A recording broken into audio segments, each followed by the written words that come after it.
All right, I think we're live. And the powers that be, Nate, and will let me know if we're not. But welcome everybody out there. Can't see you, but it's good to have you. And I know some folks will be joining us from another gathering that's happening right now. Will be joining us soon. But I did want to welcome you to this panel discussion, a roundtable discussion, really an informal discussion, although we will have some formal things to say. From the Political Science Department, I would say that the Political Science Department entitling this panel, what do we expect now? I'd have to say that's a pretty intrepid question, a pretty brave question to ask, because they knew that expectations would not be sorted out by this point, or that even the questions that we might ask would still be somewhat up in the air at this point. And that's true. You all, many of you, I'm sure, have been following the news and looking at maps. And maybe for right now, I'll share one map just to orient us a little bit. Assuming you can all see that. Yep. So this is the map as it stands now. This is, of course, there are different maps out there. Some maps, the AP, Fox News, have declared Arizona for the presidency already, but that still doesn't bring us to the magic number of 270. And so we have a lot of states that are still in play and still counting. And we'll talk a little bit about those states today, but especially Nevada and Pennsylvania, North Carolina, and Georgia. We'll spend a little time talking about Michigan, of course, a battleground state, but also some local interest, I think, for many of us on this call. So we'll get into that a little bit. And talk a little more broadly about how we might understand this election, even in an international or global perspective. So let me introduce our panelists. I'm not going to talk very much, at least right now, but let me introduce our panelists. We have Doug Koopman with us, professor of political science. He's going to be speaking especially on what's happening at the national scene, a little bit on Michigan politics, and whatever else might be on his mind. Professor Michael Watson, also in the Political Science Department, Executive Director of the Henry Institute. I'll leave it to Michael what he wants to talk about, but we'll, I'm sure, be approaching the election in terms of some broader questions around citizenship and normative questions. Michael also likes to tackle hot button issues, so maybe we'll get into that a little bit too. And then Tracy Kuparis. Tracy will bring, among other things, a more comparative or global perspective on the election and help us think a little bit about the way we might frame this in democratic terms. What does an election like this tell us about the state of democracy itself in the United States, especially in comparison to other places? We are in a particular mode here where we are able to respond to questions that you put into the Q&A. So please do use the Q&A. You can also use the chat to carry on a conversation amongst yourselves, but please do use the Q&A, and I will try to moderate that as we go into more of a question and answer session in a little bit. For now, I want to turn it over to Doug. So Doug has a few words. Yeah. Thanks, Professor Dundalk, Kevin. So I am the person who teaches American government and politics at Calvin, both the institutions, President and Congress, as well as processes. And I want to start out with noting a couple of really great things. Participation, very high. Both before the election for states that have allowed absentee ballot or mail-in ballots or new ways of voting because of the pandemic, and then also on election day itself. And I want to commend virtually no problems nationwide, no violence or unreasonable challenges at the polls, that 84% of Americans who aren't at the extremes of the political margins came out to participate and did so peacefully and respectfully. And then the thing I want to say about the last couple of days is the counting in most of the states has been peaceful and competent. There have been a few errors that have been caught mostly by people reviewing internally rather than being outed by hostile media. And so if you actually look at the facts in the ground of the participants in all the processes, it's gone very well. And the challenges have come from people with deep stakes in the election on one side and the other. And then just to update where we are now in the afternoon of Thursday, Joe Biden still, as Professor Dundalk has, the New York Times map, has 253 electoral votes. I expect that number by the middle of next week or the first part of next week could go up to 309. I expect that for a time, Joe Biden will be found to be ahead in Georgia and in Pennsylvania.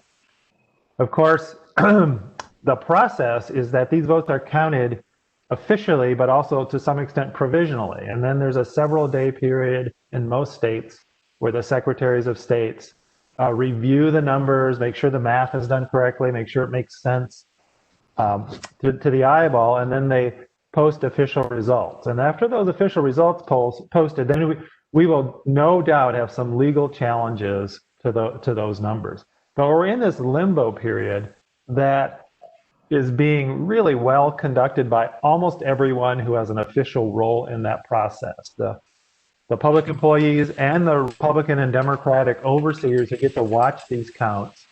In most states and in most places, there's an allowance for an observer from each party to do that. So when I look at the processes, I'm very encouraged from the political science professor of political participation and efficacy and kind of diffuse support for the system of governance and for this way to choose. I'll just say a couple of partisan things about the party. The Republican Party did better than expected at the national level. Most pundits had it losing 15 seats or so in the House, and it looks like it's going to gain a few seats. Most people had it losing the Senate, and it looks like it will maintain control of the Senate. If there's a repudiation of Republicans, it's really a personal repudiation of the presidential candidate, Donald Trump, who in many places ran behind parts of the rest of the ticket, including in Michigan. John James, the Republican candidate for Senate, ran ahead percentage-wise of the president in Michigan. And so it's still a very split nation by voting and at the extremes by some ideology. But the Democratic Party that we have coming out of the election at the national level and the Republican Party that we have coming out of the election at the national level is actually more pragmatic, are two more pragmatic and moderate parties than they were 6 months ago. And then let me just say locally, and I think this is nationally too, a lot of national news organizations have looked at Grand Rapids and Kent County for finding out what's going on. I think one of the things that's going on is a continuation of geographic and partisan sorting. The rural areas are becoming more and more conservative and Republican. Urban areas more and more liberal and Democratic. Inner suburbs more Democratic, outer suburbs more Republican.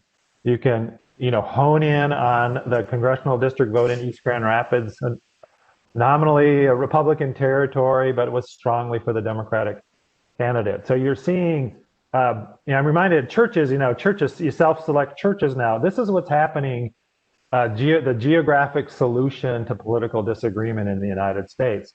If you're moving to urban areas and inner suburbs, either you're moving there because you're a Democrat or you're getting socialized locally to have those views. And rural areas and external suburbs, you're becoming more Republican. Either you're moving there or after you move there, you begin to accommodate that way. And you're seeing it in local vote totals. So those comments from the local to the national, I will end what I'm talking about now and I'll pass the baton. Maybe back to Kevin for an introduction. Yeah, I think Micah, you're up next. Professor Watson, take it away. All right. Well, so I'm a political theorist, and that means I really don't do quantitative analysis or numbers. I rely on people like Doug and Kevin and others for that. So if you're in the tribe that for anything to be true, you really need it to be provable by numbers, I won't have much useful to say. But nevertheless, I want to frame my comments a little bit, building on some of what Doug said with looking at the parties and talk about what could have been for each party and what might be looking forward. I think one of the big preliminary takeaways from what we know now, and I want to emphasize preliminary, there's still a lot that we don't know. We don't even know who technically has won yet, although it looks to be Vice President Biden. At least that's where I would bet right now if I was a betting person. But one of the big preliminary takeaways that I think we have is that this is still something of a centrist country, albeit with increasingly polarized edges and ideologically and effectively oriented parties to match those edges, right? To win the primaries of either party, you need to appeal to the base of that party, and then when you run for the general election, you have to do that dance where you move back towards the middle. It used to be there were conservative Democrats and there were liberal Republicans, and those days seem to be over. So at the same time, there were many who seemed to expect or were hoping for a transformational wave for Democrats, and those folks are pretty disappointed this week, even though it looks like, as I said before, that Trump will be gone and Biden will be president. So, by Florida standards, particularly for those of us who remember the 2000 election, there was a bit of a landslide there in Florida with the outcome going to Trump. At the same time, Florida passed a $15 minimum wage, which is not exactly a conservative outcome. So you can have both things there.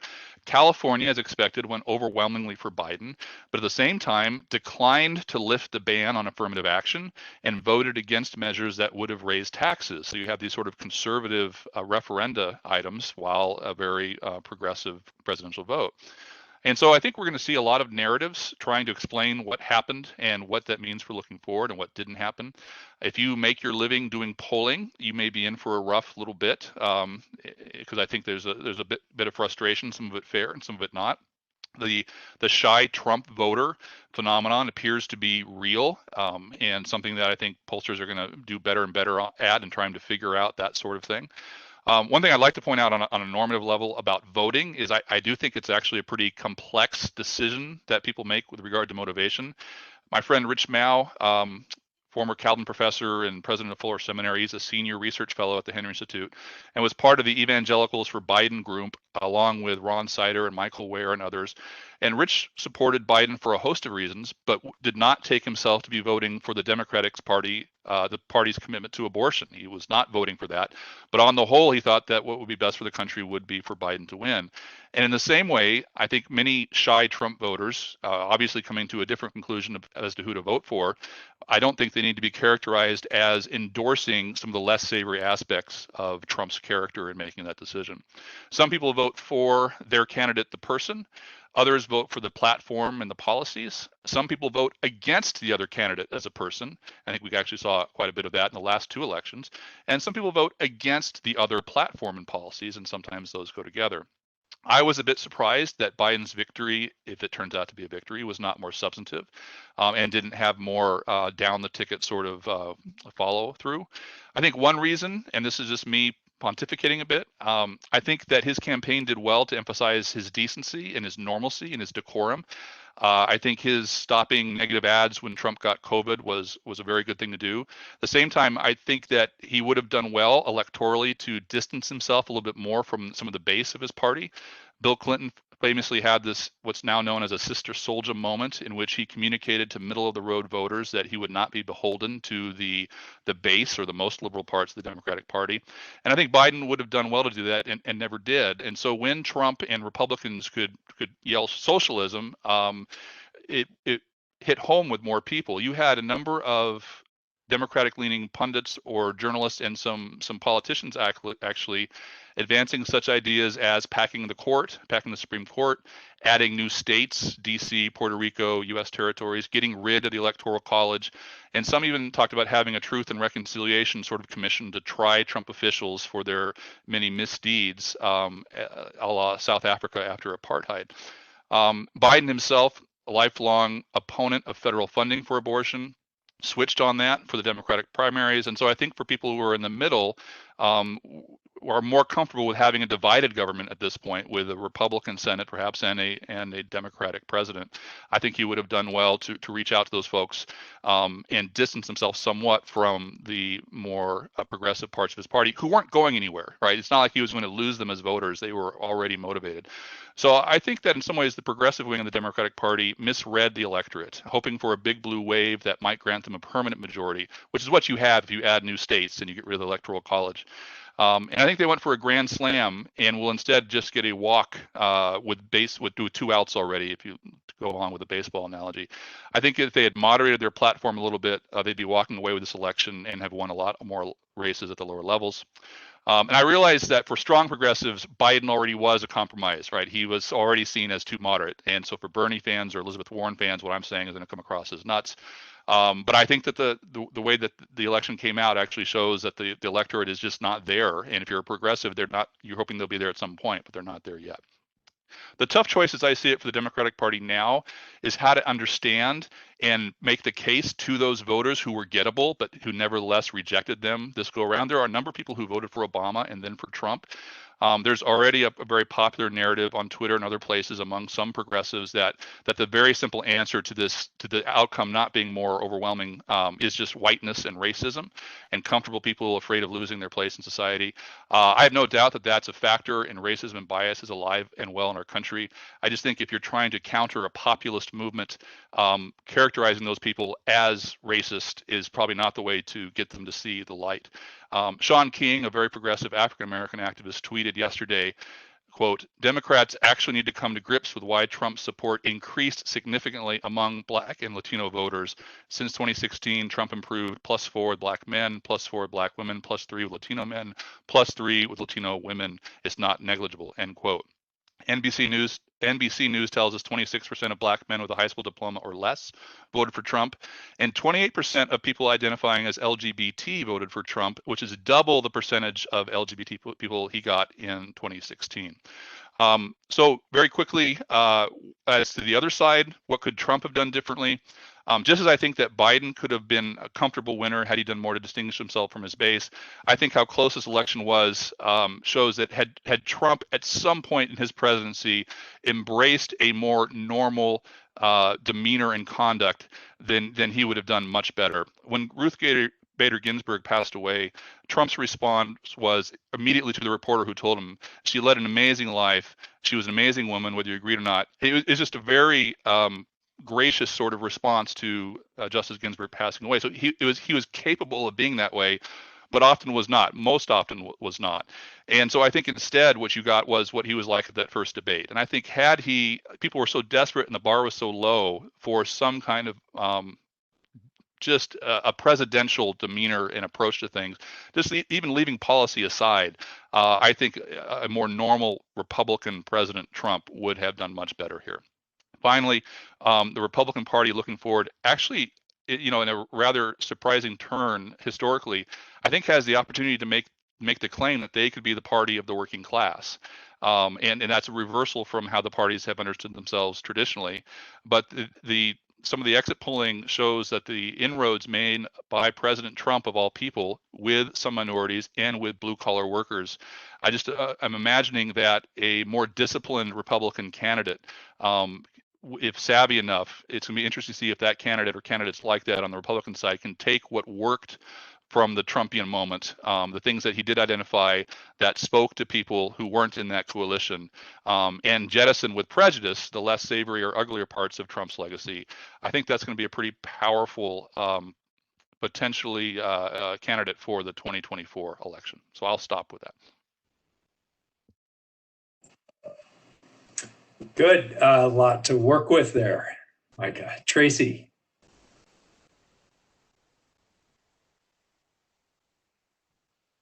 I think you muted, Tracy.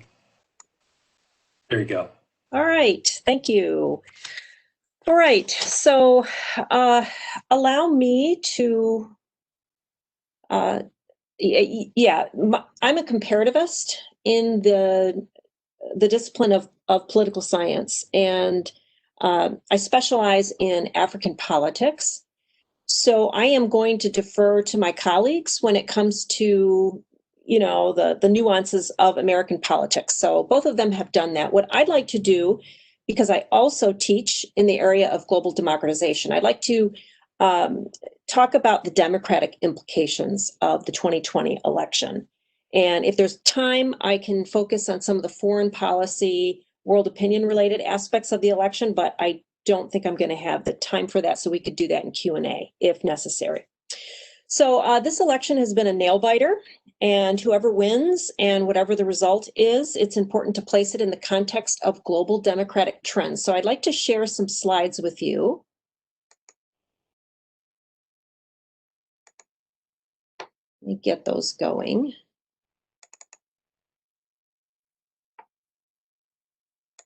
Okay, can you see those? Can you see the slides, somebody? Yep. Okay, cool, great. Okay. All right, so US democracy has eroded. This is called democratic backsliding, and it's not fake news. So I want to show a couple of slides demonstrating this reality from the Freedom House. It's an independent nonprofit that conducts research on democracy. So this first slide shows the decline in the US freedom score. It peaked in 2009, 2010 at 94, and today we're at 86. The freedom score incidentally measures government functioning, freedom of expression and belief, and rule of law. The United States' democratic position vis-a-vis its peers has also dropped since 2009. Currently, the US is 3 points higher than Romania, but positioned considerably below countries like the United Kingdom and Germany. So that's the bad news. Here's the good news. The good news is that US democracy is not in free fall, and the United States is still solidly in the free rather than the partly free or not free Freedom House categories. So I'd like to exit from that now. And okay, am I back to sort of normal here? Not quite. I can see you up there, but okay, there. Now I can. There you are. Oh, good. Yep. All right, so this information matters because whoever becomes president has the possibility of continuing the trend of democratic backsliding or halting it. According to the Freedom House and other outlets like it, the United States has stumbled over the last 4 years mainly because of the Trump administration's disregard for democratic norms. Trump's, and we can come up with examples, everything from threatening to direct criminal investigations against his enemies, to calling the press the enemy of the people, to his denigration of judges who disagreed with him. The Trump administration, however, did not systematically weaken the US Constitution or political institutions. So rule of law and constitutional liberalism, though hobbled, are still considered to be relatively strong. Now, if, however, Trump contests the results of this election by suggesting that it was stolen, by when it wasn't, and acting on that, that would be a direct assault on US democracy. And one of the US pillars of elections. So this could lead to a constitutional crisis. It looks like the challenges have been more, the last couple of days are following just the legal course on that. So, we just got to hope that the process of vote counting, as Doug was alluding to, however lengthy it is, continues to identify a clear victor and does so in the same way it's gone so far. And that whatever the result is, that the result is accepted by the challenger. All right. Beyond this, we know that whoever becomes president will have to deal with an American electorate that's deeply divided. And this won't change anytime soon. Okay. Many Republicans feel Democrats support socialism. Many Democrats feel Republicans are closet fascists. And Americans hold very contrasting views on a variety of issues, whether it's immigration or even COVID. So economic angst will continue. We've got conspiracy theories that have become normalized. Media silos exist, and there's distrust in elites across the board. One of the surprises, so I'm echoing what some of my colleagues have said, is that there's not a blue wave. COVID in and of itself, one would predict, would have led the average voter away from Trump, but it didn't. So grievances are real, and our political culture is fractured. In my opinion, I think we need to be steadfastly committed to reform of our system, and that would address political institutions, economic distress, and our political culture. So what can we expect from Trump and Biden on this score? I too, like my colleague, Professor Watson, think that Biden is going to come out as the next president. But if it were Trump, I think we'd see an administration that continues to accentuate societal divides, and he'd continue to upend democratic norms. There wouldn't be that much different on that score. For Biden, I think we'll see somebody who follows the traditional course regarding the US presidency. I don't see a sustained effort in carrying out reforms that would strengthen our political institutions. He has suggested that there might be a bipartisan commission that would propose addressing reforms to the Supreme Court. And that could produce some really excellent recommendations. If the Senate is still held by Republicans, I don't think those recommendations are necessarily going to go anywhere, but at least there's that.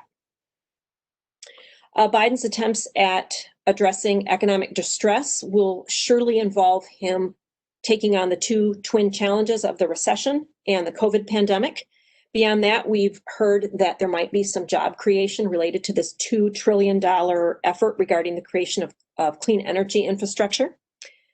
Could be a pipe dream. We'll see. And then the political culture will remain divided for a time, although Biden has a much better track record in steering away from being divisive or disparaging of democracy. So before I just say a few things about foreign policy, I'd like to close by highlighting a key challenge that our country faces as a democracy that doesn't get as much attention. And it's this, that it's not clear to me how committed American citizens are to democracy. The reality is that Americans tolerated Southern authoritarianism for a long time, and liberal democracy only really became embedded in the United States in the 1970s with the defeat of Southern authoritarianism and the post-Watergate reforms. And liberal democracy has taken some hits under this current administration too. So, Americans questioning the protection of minority rights, that's not a step in the right direction. So that doesn't bode well for America's emerging multiracial democratic majority. Professor Watson said we've got a larger sort of middle. That's great. I hope that's the case, but we have seen some backtracking in the last number of years. And political scientists have discovered that although Americans value democracy, they're frequently willing to prioritize partisan gains over democracy if the two are in conflict. So all the more reason, I think, to be committed to systemic reform in the next 4 years under whatever administration arises. And, something that would address the representativeness of our political institutions, challenging the sway of social media, checking leaders that challenge democratic norms, and so on. So I think we really need to restore trust in this democratic project. I'm not going to say too much on foreign policy. I think there are some consequential differences between Biden and Trump. And so I think when it comes to climate change or environmental policy, there's some pretty big differences between the candidates. I think they also differ in their approach to traditional allies and just global democracy,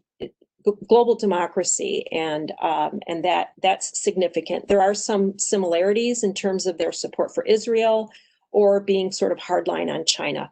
And I think I'm going to leave it there because I think there will be time to address questions if there are any in the chat. Thanks. Thank you. And actually, maybe I could just start with a question. There's a couple of questions here in Q&A that I want to get to in a second. But this is really a question that feeds off of what you just described, Tracy, about challenges in political culture, and especially acceptance of democratic norms, challenges when it comes to trust and so forth. And, I was just thinking about a few questions in Q&A about maps and how we look at the visual of the US and we see division in the red and the blue.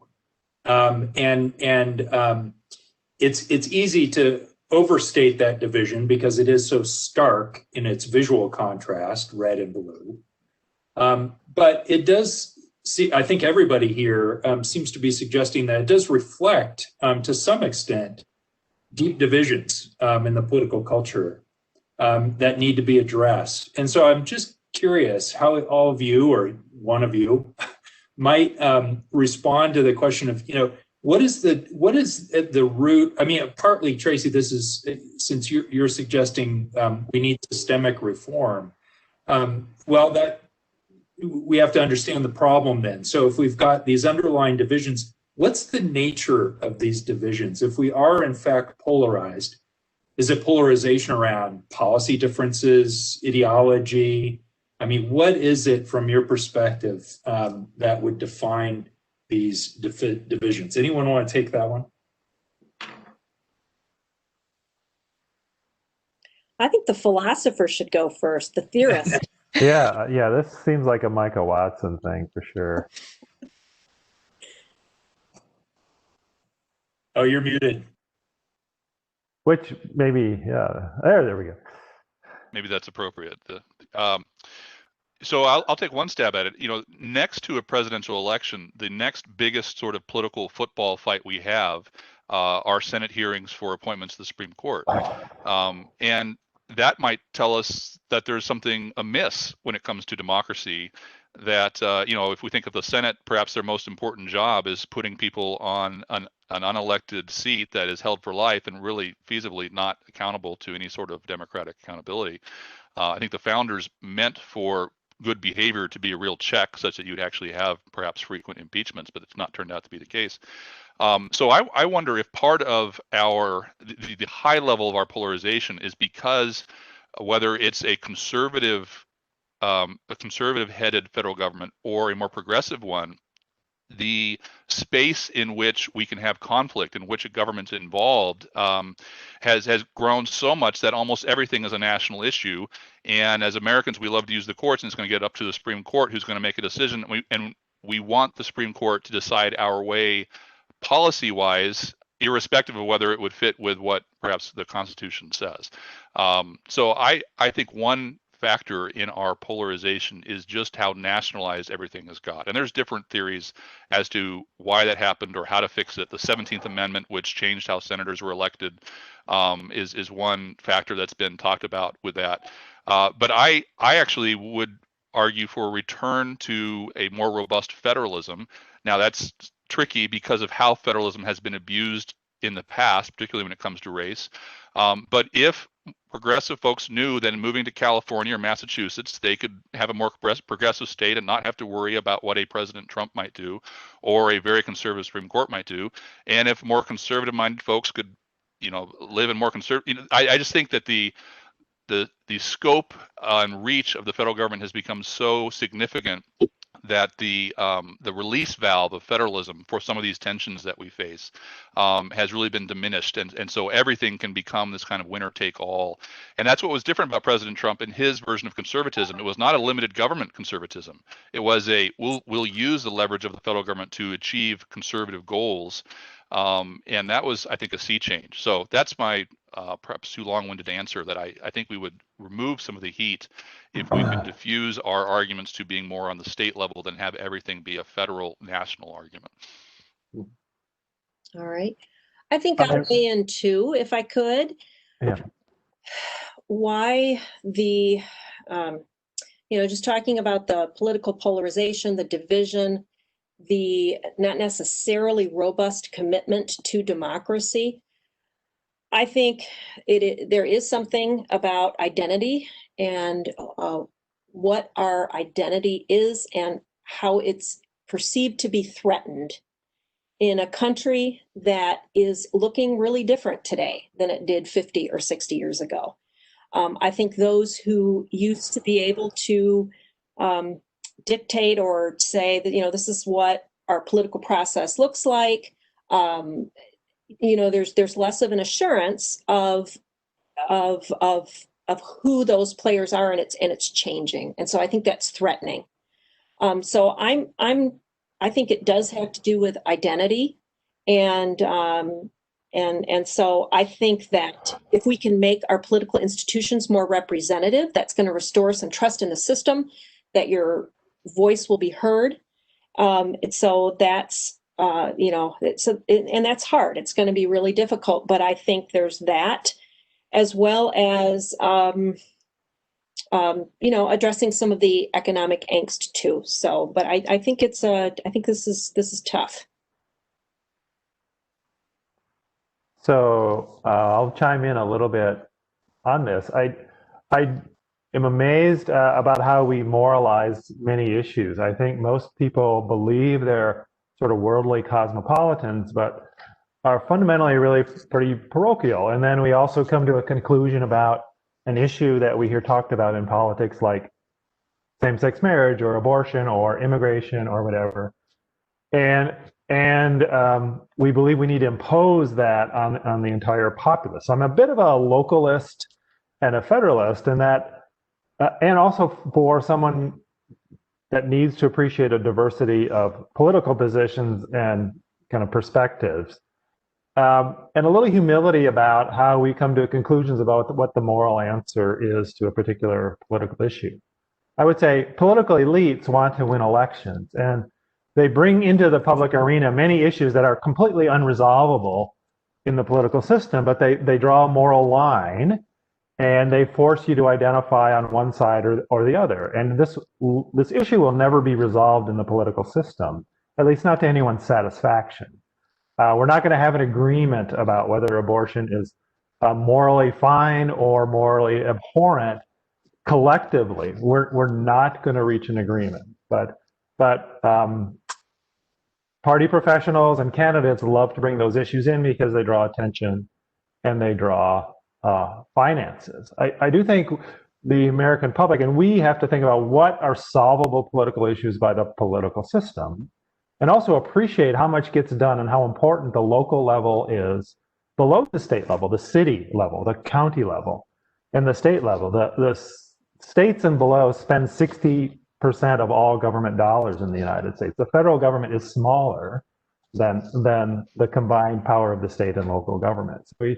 We just tend to escalate things to Washington, both the misunderstanding that we're a localist federalist system, and also because we believe it's a moral question, and we're so sure that our moral position is right. We need some intellectual humility, I think, as well as some civic education about where decisions can actually get addressed and where the money actually gets spent and where accommodations can actually happen. There's far more power and efficacy at the local level and up to the state level than there is in Washington.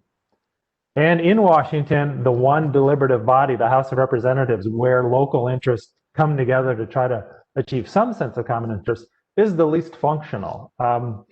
Congress as a whole has deferred most of its policymaking power to the executive branch and then to the courts. I don't know which is worse functioning now, the Senate or the House of Representatives. The House is intended to be the collection of local interests, and of all those local concerns, they agree on a few common national interests. It's just not functioning as a legislature. I think it can function better as a legislature, but it's not functioning as a legislature. And so some issues get dumped down to the state and local level, and some issues get kicked up to the executive branch and to the Supreme Court. And there has to be a sort of sense of collective awareness in the House and the Senate that may or may not come. I think the chances are more likely with a president of one party who's a pragmatist like Joe Biden and a Senate of another party led by a pragmatist, which I think Mitch McConnell, to some extent, is the quintessential pragmatist, to try to say something nice about him. Well, that fits with Professor Riddle's question in the Q&A about whether McConnell might actually welcome a Biden presidency because he's felt like Trump's been an albatross, and I suspect that that's actually the case for not a few Republican leaders who are a little tired of having to defend the president. So I think that's actually pretty insightful. Yeah, I think that's I think what's interesting to watch is who else is on board with President Trump's sort of aggressive prosecution of these recounts. I don't think we're going to see too many Washington Republicans jumping on that, unless things drastically change and it does look like a closer election in these close states.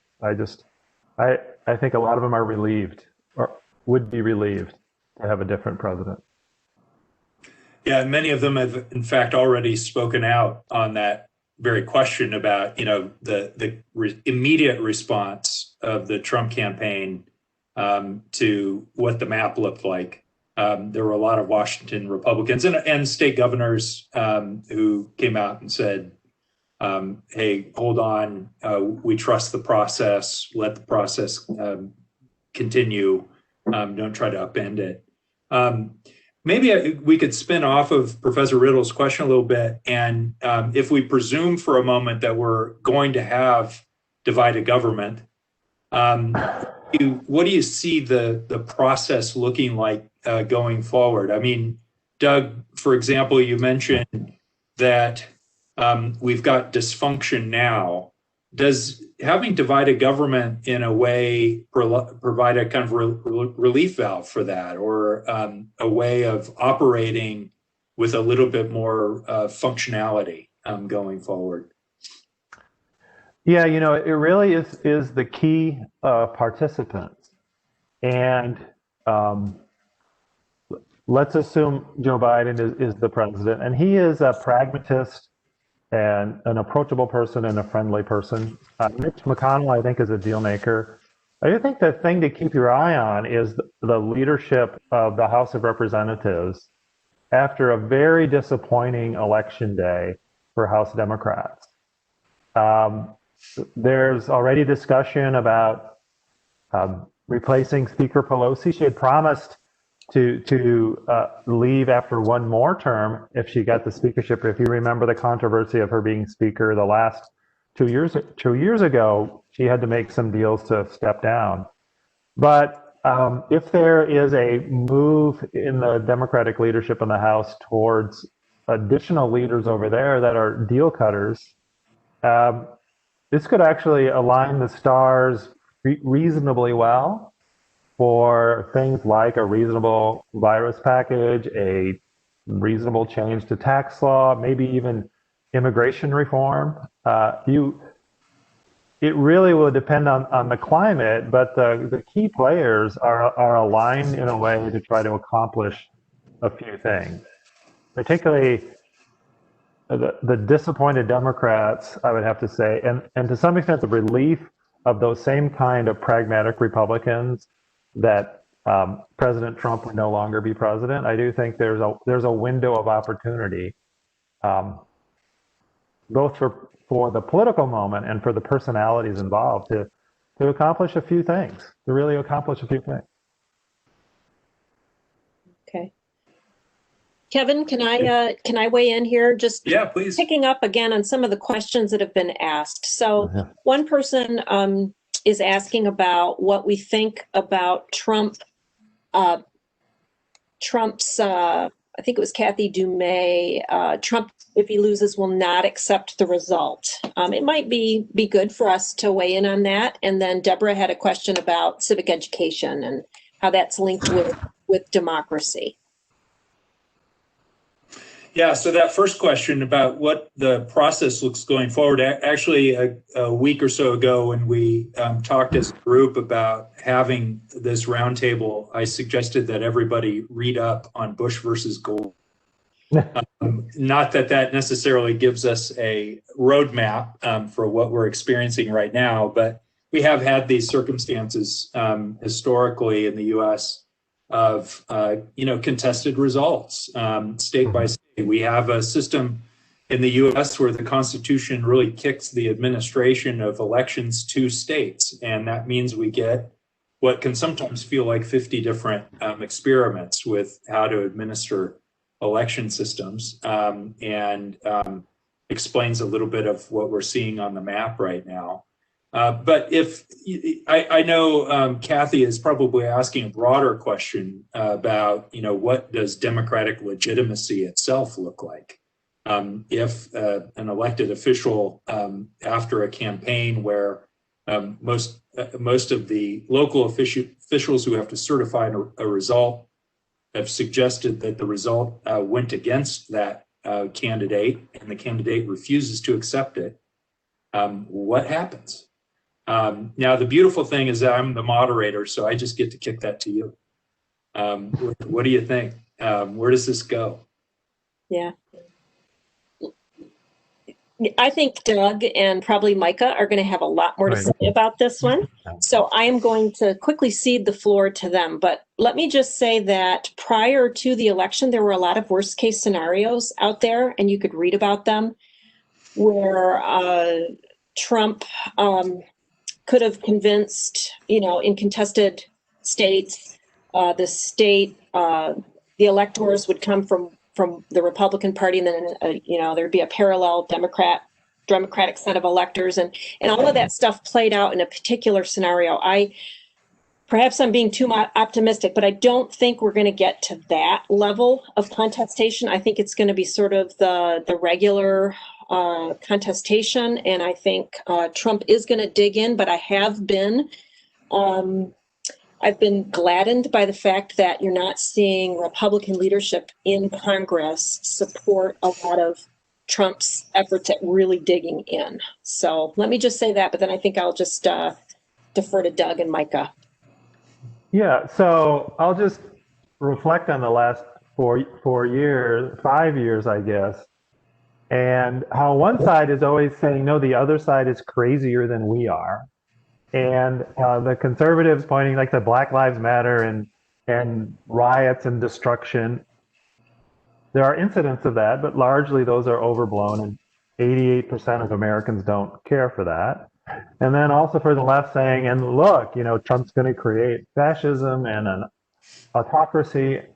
And, so I just want to observe that there's a lot of extremist fear. And of course, a lot of people make money by generating fear among the middle, by scaring them about the extreme on the other side. And I don't want to be involved in that process. I will observe, though, that even President Trump, when it has come to a Supreme Court decision, he has, by and large, abided by those. I would have to say as much or more than the Obama administration abided by those sorts of things. In the Obama administration, we had a Supreme Court case on the payment of contraceptives, and for a very long time, the Obama administration sought to try to figure out how to get around that. President Trump, when a Supreme Court case has come down about a decision, even one he disagreed with, for example, not having the census or doing things on the questions on the census, he has complied with, by and large, the Supreme Court decision. And so, his targets are the mainstream media and his partisan opponents in every partisan level of government. It's interesting. I know he's setting an agenda by saying he wants to go to the Supreme Court or by fighting these things, but I don't really anticipate a constitutional crisis either. I don't really anticipate the Supreme Court getting involved. If you look at their recent decisions around election law, by and large, their consistency has been trying as best as they can to defer to states and to let the process proceed. And if they continue to do those things, as to some extent are conservative predispositions, you're going to have a lot of arguments of the good intent of voters to follow these procedures, and they're reasonable and equitable procedures, and so these long times to count votes, perhaps they weren't well advised, but sincere voters relied on these things, and so we can't throw the results out. I just see his more radical assertions as something to pay, not to pay a lot of it, worry about, to pay attention to, but not worry excessively about. Yeah, so every election is the most important election, but I would make the case in some ways the most important election we had was the election of 1800. And that was important because it was a very ugly contest between John Adams and Thomas Jefferson, and they said, or their surrogates said, pretty awful things about each other. And yet, when Adams lost, there was a peaceful transfer of power, and that has been one of the hallmarks of the American political tradition ever since. And I do think that commitment will remain. There's really two worries about Trump. One would be, would he contest and try to go to the Supreme Court, kind of like a Bush v. Gore sort of thing? And it's unlikely that, with Bush v. Gore, it just was all Florida, right? That was all the eggs were in that basket. It's not clear that we will have a situation in which that's possible. So I'm not too worried about that. The other concern, and this was a concern I heard from progressive friends about Bush, that he would find a way never to leave office, and then conservative friends had about Obama, that he would find a way to stay in office. And I think there's some worry here too. Might Trump just try and order the 101st Airborne to come to the White House and kind of take over? And I just don't think you are worried about that. I do not think that's going to be the case. I think we have a pretty professional military that really sees the divide between civilian and military rule as important. And then just the motive of self-interest. I think there are going to be a lot of Republican figures and governmental figures who would not want to be associated with the taint of anything untoward if Trump were to try something like that. I think we're already going to see a lot of retelling of the narrative from Republicans who may be trying to say, well, I resisted this, that, or the other during the administration. So I find it very unlikely that there would be some kind of shenanigans along those lines. And just so everyone knows the process from here, of course, what we've done for those of you who voted on Tuesday of this week was to select electors, and those electors are going to be meeting in December, I think second week of December, and that's at the in a technical sense when the president is elected. But I do recall with Bush versus Gore that date. That second date became crucially important. And in fact, in a lot of ways, at least from Gore's own telling of it, pushed him to, once it was fairly clear that most of the legal avenues were up, to go ahead and concede. I don't know, if we've got an analogy here in this election, but at the very least, I wanted just to note that in this system, that's the next date that in a legal sense, in a constitutional sense, really matters. And it did, in fact, matter, at least in an important symbolic way in 2000, the year 2000. There was another question. Professor Reinstra had a question. About civic education. Well, political scientists really ought to have something to say about this, about civic education. You think? And and the role that it plays. Robust liberal arts core. It's a good start. Yeah, I was going to say political scientists at Calvin should have something to say. Does the educational framework say something about citizenship? I think that. So, yeah. But anyone want to take that question? So Deborah asks, how can we improve civics education? That we do spend a lot of time as political scientists, certainly, and other places too, historians and others, trying to think about what civics education looks like in the U.S. and other places, and actually the comparative perspective on how civics education is done can be really quite interesting. So in any case, what about that question, everyone? I can actually, so I think Professor Paris should start us off. Yeah, I think this is definitely okay. Professor. Sure. Let me start and say that, while all three of us, I think, are assuming that we're not going to get a Trump that steals this election or tries to do that, what is unsettling, and it's happened during the 4 years of his administration, is, and I pointed to this in my remarks, is this eroding of democratic norms. And so, again, you saw that in the early morning hours of Wednesday when Trump came out and declared himself the victor without the votes being counted. And so that's irresponsible, and it's dangerous because it erodes trust in democracy for, it can for an average citizen. You know, people don't know what to do with that. People wonder if, you know, if Trump and you know, can get away with that and so forth. So it's just deeply unsettling. And in terms of discussions of citizenship and civic education, has to be, from my perspective, discussion about not just the way that governance work and how institutions work in our country. That's really important. But I think there should be discussions about liberal democracy and what it is and why Americans should support it vehemently.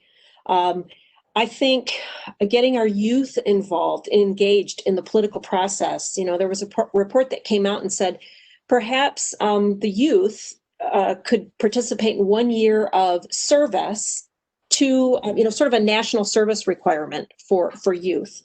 You know, things like that, I think, are interesting to consider for where we're at. So, yeah, anything that restores faith in the process, so a peaceful transfer of power, in this case with, you know, concerns about Trump's behavior will help. That helps too.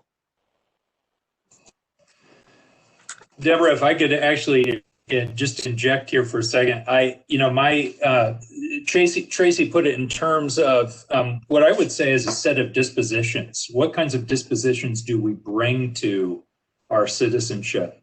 And quite often in civic education in the US, to the extent that we have robust civic education, there's a lot of emphasis on understanding institutions, understanding rights, and so understanding what kinds of things that you get as a citizen, ways that you can use institutions in order to serve your interests. But there's a lot of emphasis on the institutions and on rights, what kinds of rights that you bear, and, you know, how does the Constitution frame what those rights are, and so forth.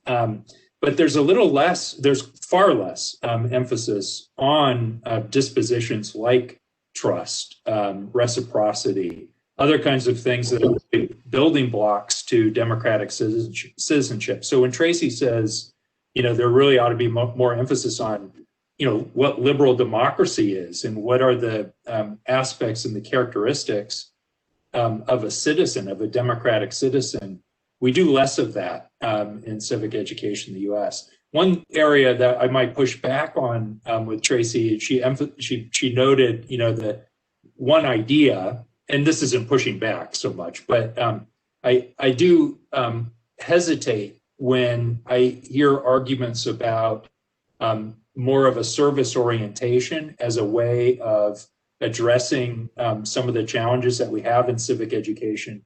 Because I do think that democratic citizenship is requires its own distinctive set of qualities that are different than, say, volunteering in your church, or, you know, engaging with other kinds of, you know, nonprofit organizations. As important as that kind of volunteering is, that's still different than how we deliberate and engage each other as democratic citizens, and requires a different type of education. Just one final thing. I think an interesting thinker on this, even though I don't fully agree with him on everything, is Harry Boyd, who has a critique, I would say, of those two models, a kind of civics model and a kind of service model, and has this idea of really trying to emphasize what democratic citizenship looks like in a particular model he calls public achievement. This is out of Minnesota. But anyway, if you want to explore that a little bit, I'd recommend Harry Boyd. Doug, did you Yeah, want? if I may pick up on Kevin a little bit on that, those three, the public achievement model versus these other two, I do think um, this has been commented on by many practicing politicians. I mean, Paul Henry has an article on moralism versus morality.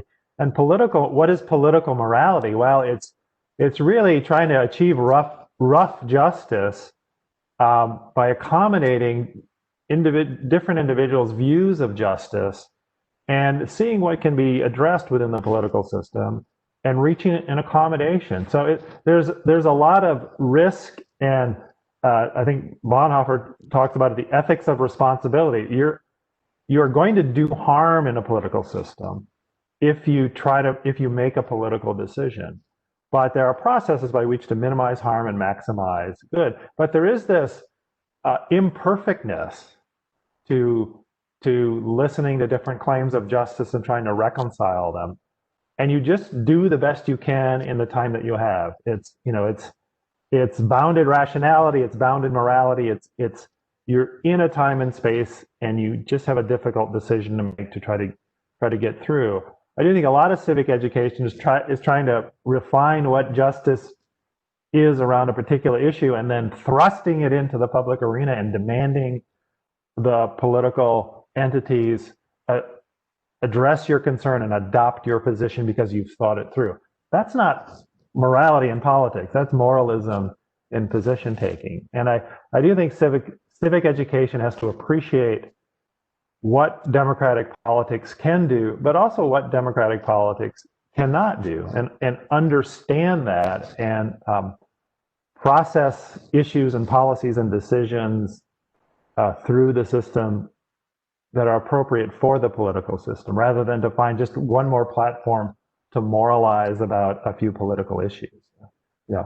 Democratic, representative democracy is a difficult and messy thing, but it is still worthwhile to do. And I think civic education around, Boyd has his terms about public achievement. There are other good schools of thought to talk about what can be accomplished in the political system to identify claims of justice and do the best one can in that arena. Micah, did you want to add? I think that's right. I think that's the virtue of prudence. I guess I'd want to ask, where does like the civil rights movement fit into that? Because it seems like that's a pretty strong moral vision, right, commitment, trying to leverage political and extra political platforms, and really trying to get people on board. So I totally agree with the limitations of the system and going for half a loaf, and not expecting to immanentize the eschaton as political theorists like to talk about.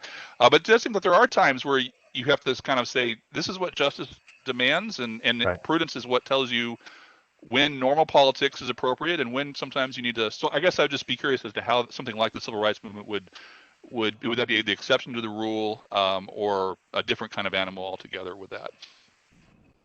So if I can jump in a minute, I'm reminded by the lecture I heard in Professor Riddle's class about civil rights and human rights, and then even the civil rights movement. You had a Martin Luther King who presented the moral case, but he would cut a deal with Lyndon Johnson, right? Whereas you had Malcolm X who wouldn't cut a deal with the political system. And so I think to say, okay, what's the moral position? I don't think you can say who was more right, Martin Luther King or Malcolm X. One, it's what is your calling and what are your skills in your own political position. I do think a movement needs both people who insist upon the moral correctness, but progress depends, right, depends on the Martin Luther Kings who will cut the deal, for the Civil Rights Act. So you do need both, and to understand that both things are legitimate if you want to advance the call for justice. I would love to continue down this road, but this can be a little bit of a whiplash question because it's a very different direction. But Fred asked a question about what things look like for the Republicans, especially Republican elites, Republicans in Congress, going forward, assuming that in a couple of days or months, we have a Biden presidency. Fred mentions that Paul Ryan, Jeff Flake, others, resigned during Trump's first term. Where's that leave Republicans going forward? Are they going to move beyond Trump? What does it look like given the constituency that Trump developed? Did Trump develop a constituency that these elites might want to be attentive to? Lots of questions there. I don't want to talk too much, but there's different Republican parties and different Democratic parties. You have to talk about the in office and then the operatives and then the voters. But the other thing to remember is they're related to each other. The Democratic Party is related to the Republican is related to the Democrat. To some extent, it depends on what kind of Democratic Party emerges if Joe Biden is the president, and who is in his cabinet and who are his advisors, who's his chief of staff, and what's his relationship with the congressional Democrats. But I think Trump has indelibly changed who the Republican Party is for a long time forward. It will be more rural. It will be more working class. It will probably, at some extent, be less white. Trump did slightly better among racial and ethnic minorities this time through than 4 years ago. It will be less East Grand Rapids, I would have to say, to be local, and it'll just be more rural and working class, and sort of the old parts of what we thought were American exceptionalism and the American dream. More individualism, more those kinds of things. Some never Trumpers dream about the good old days, under old George Bush or something. I don't think we'll ever get back. I don't think the Republican Party will ever go back. It has to go through Donald Trump rather than to pretend it didn't happen. I don't think its voters at the grassroots will let that happen, and I don't think the lower levels of elected officials will also either let that happen.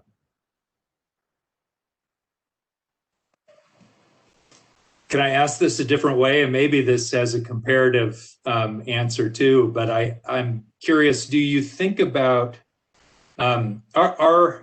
have some of those Republican elites who are going to continue forward and who may have been supportive, hesitantly or not, of the Trump presidency, do you think they'll retain some of the populist characteristics of the Trump era? Or Yes, we're just following along. Yeah, so they have to be embodied in people, like Senator Josh Hawley from Missouri, or people like that. But yes, there's going to be a populism to some extent will come off as an anti-intellectualism at times.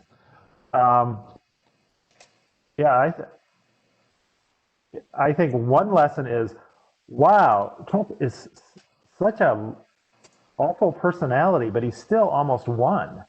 What would be a kind, articulate Trumpism, right? I think that's one of the takeaways from some candidates who are of the Republican Party who are thinking of higher office, and a lot of this will be shaped and framed by the national politicians in the Republican Party, particularly those interested in running for president in 4 years, which starts about now. Yeah, that's an interesting question, Kevin. Surely the Trump administration did bring right-wing populism to the fore. It seemed like a lot of the Republican elites were being dragged along for the most part. And most of the embrace of it was more at the populist level.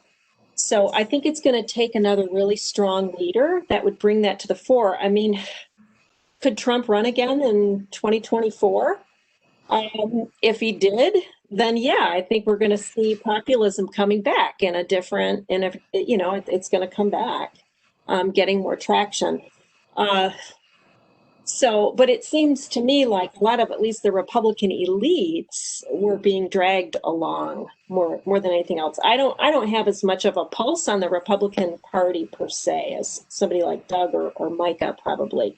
But I think there's traction among the American public for it. So I think if the right people came along who had, again, somewhat of a bully pulpit, it's there. It's there at this moment. Yeah.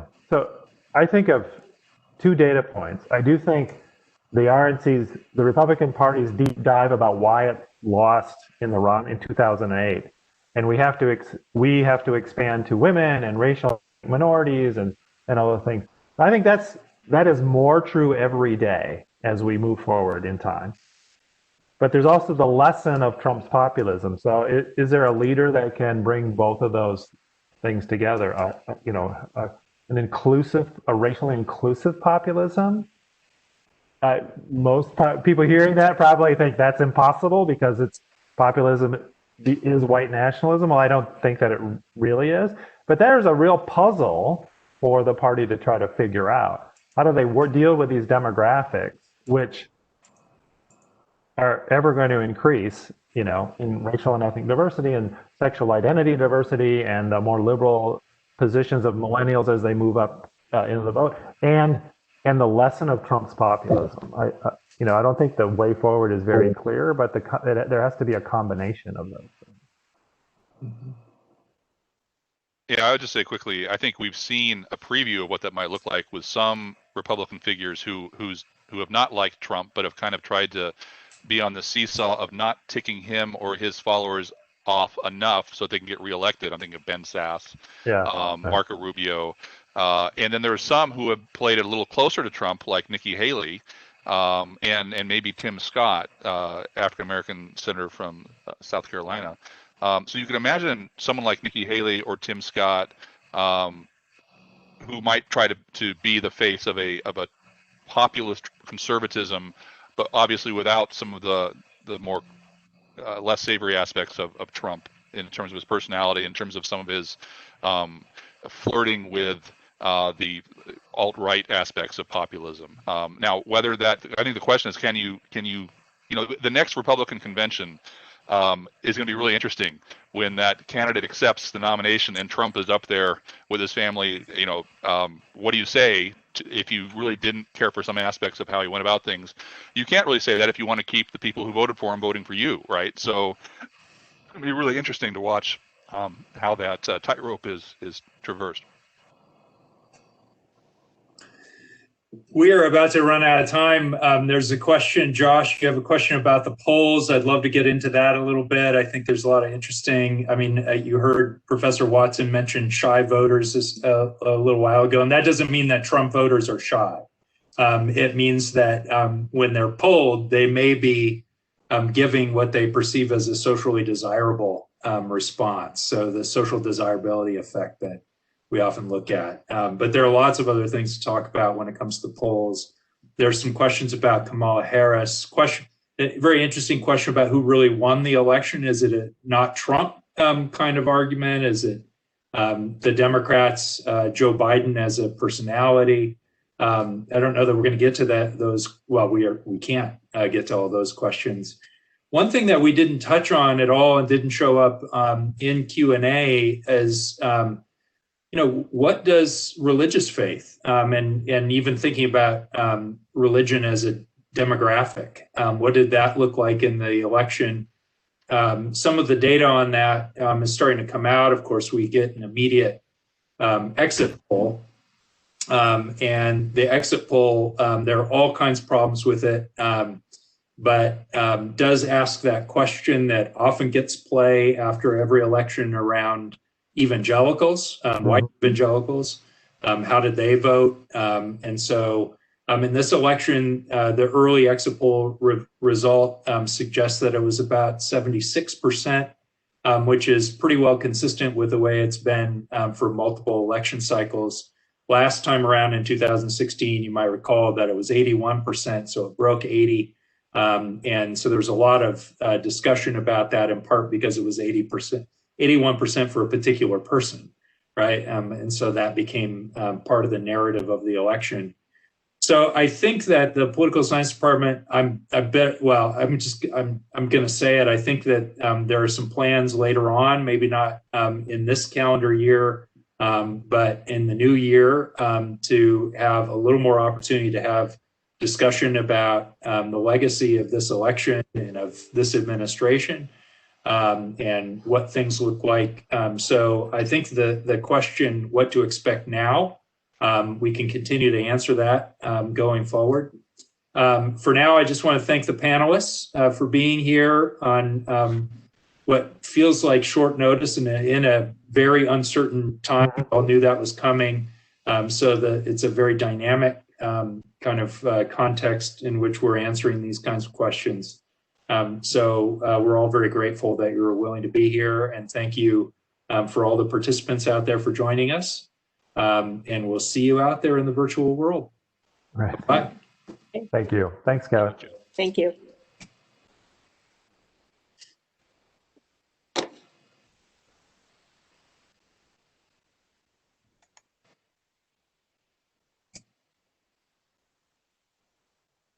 Are we still on?